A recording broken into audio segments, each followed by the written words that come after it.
Hello, guys. Welcome back to the channel where I like to spread pearls of wisdom for you regarding spirituality and all things spirituality.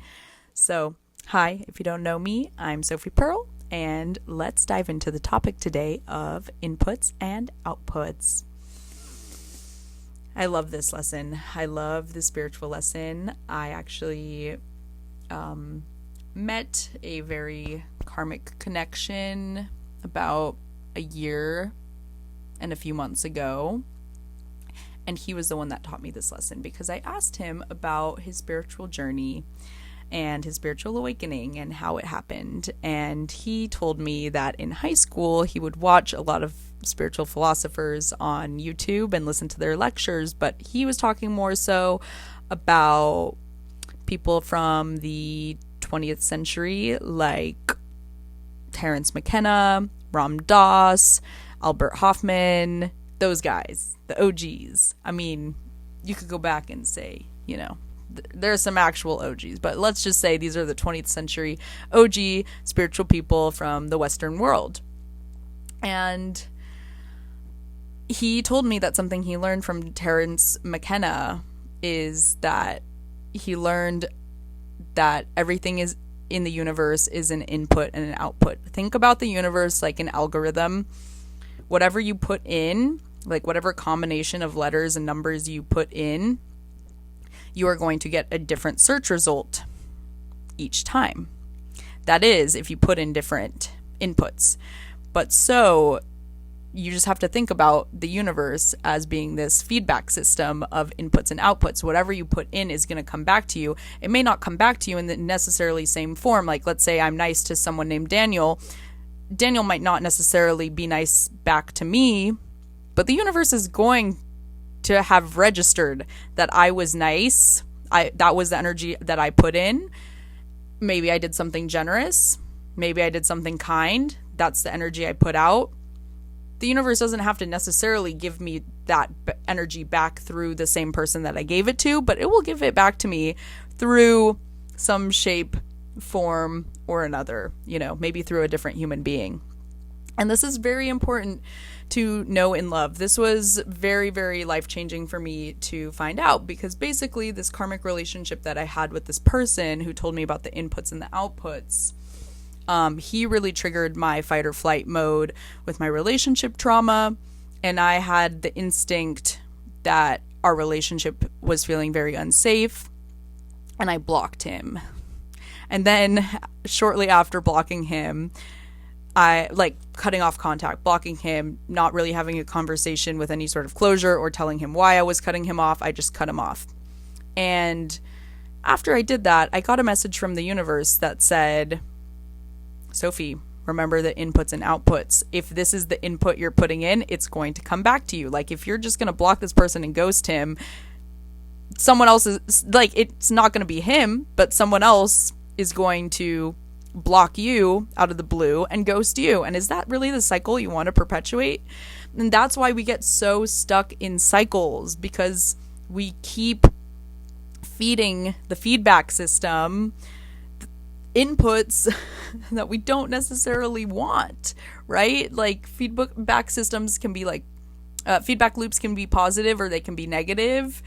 And that is, it just goes back to the spiritual truth that we are the creators of our own reality. Like, we are the ones perpetuating any cycle that we're in, positive or negative. It is all based upon our inputs that we're putting out into the universe. The universe is watching at all times. The universe is a mirror, and whatever you put in comes back to you in some form. And so I really got reflecting once the universe told me that message, like, hey, is this really what you want in your future? Do you want to get ghosted and blocked? If not, we advise you to do the right thing, unblock him, and communicate with him that maybe you don't want him in your life anymore, but you can release him with love. Because let's say someone didn't want you in their life anymore, and they had a deep connection with you. Would you rather they ghost you and never talk to you again and leave you in the dark? Or would you rather they be honest and vulnerable and release you with love and say, take care, thank you for the lessons, and on to the next, right? And have a clear conversation with them. And so I really got to watch this in real time because I unblocked him. I sent him this like long thing that I wrote, releasing him with love and wishing him the best. And he didn't even respond to it.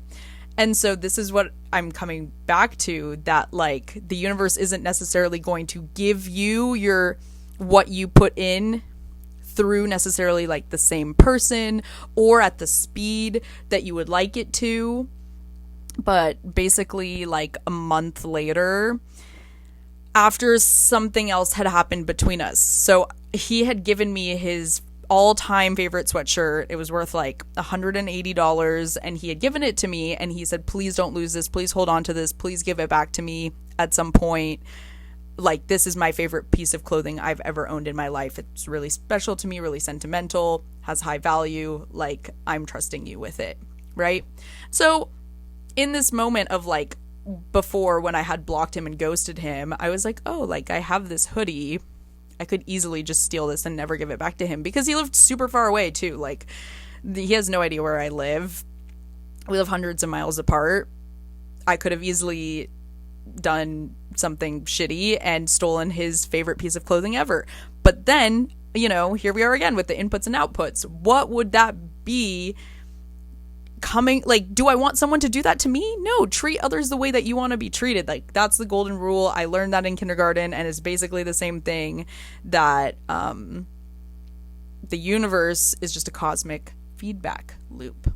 So in between the like me releasing him with love and then me getting this like very, very, very incredibly written, like multiple paragraph message that he sent me that was filled with love and gratitude for our connection, there was a little bit of time where he asked me for his hoodie back. So he didn't acknowledge anything that I said when I opened my heart and released him with love and unblocked him and everything. He just didn't even acknowledge or respond to that at all, which was a little hurtful. But and then he just like hits me with the like, hey, thanks, can I get my hoodie back? Like, can you ship it to me or something?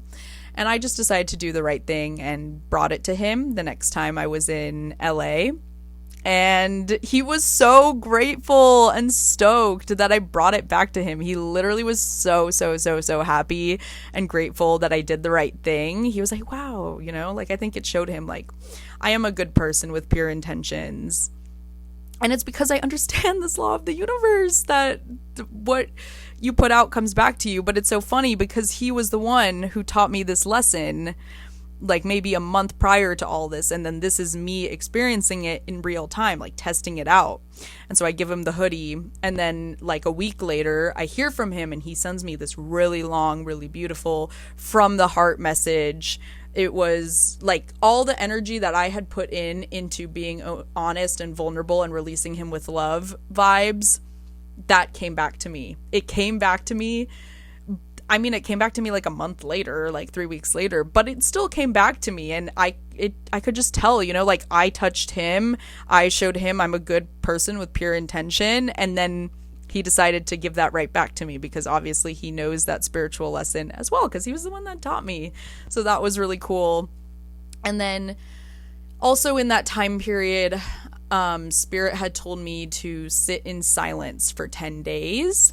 And that is what or my intuition or spirit, whatever, higher self, basically advised me I should sit in silent meditation for 10 days. So that's how I ended up going to a 10-day silent meditation retreat for the first time. And let me just tell you guys, for 10 days, I did nothing but release my karma.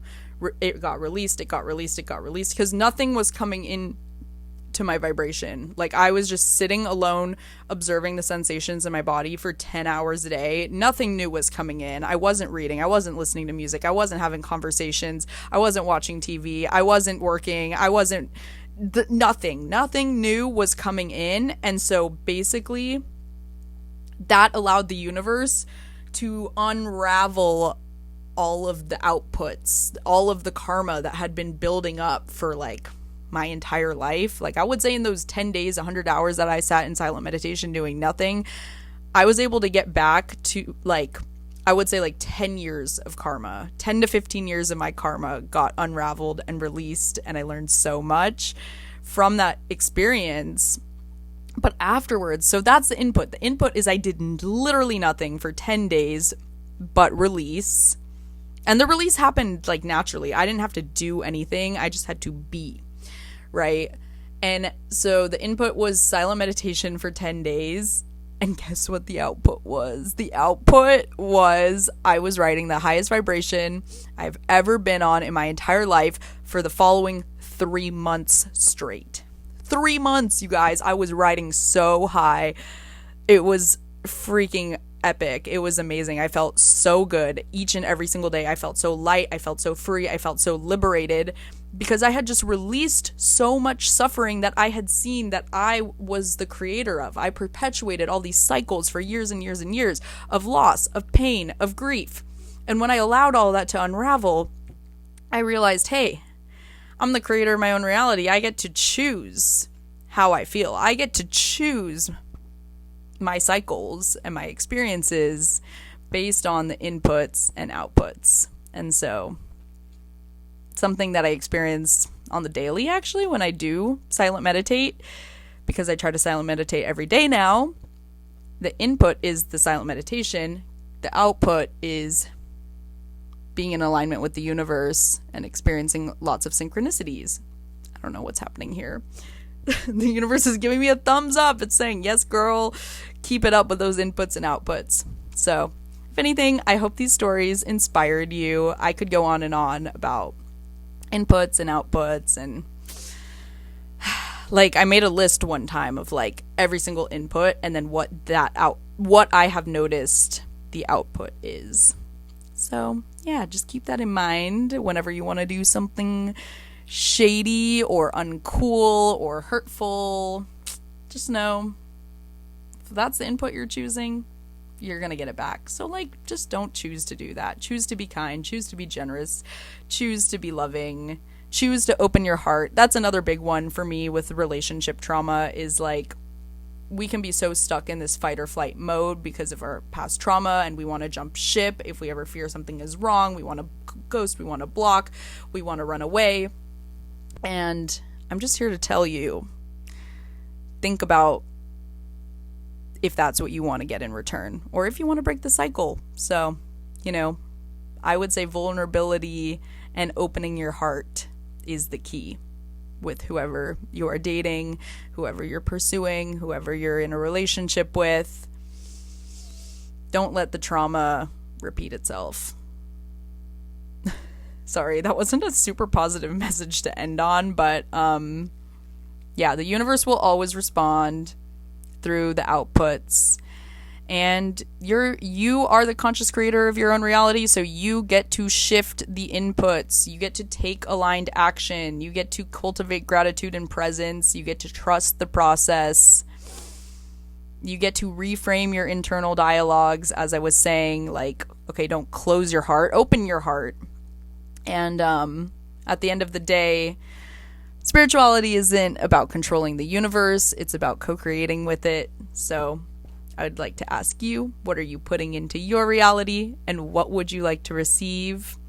What's one shift that you can make today to align with the energy that you want to receive?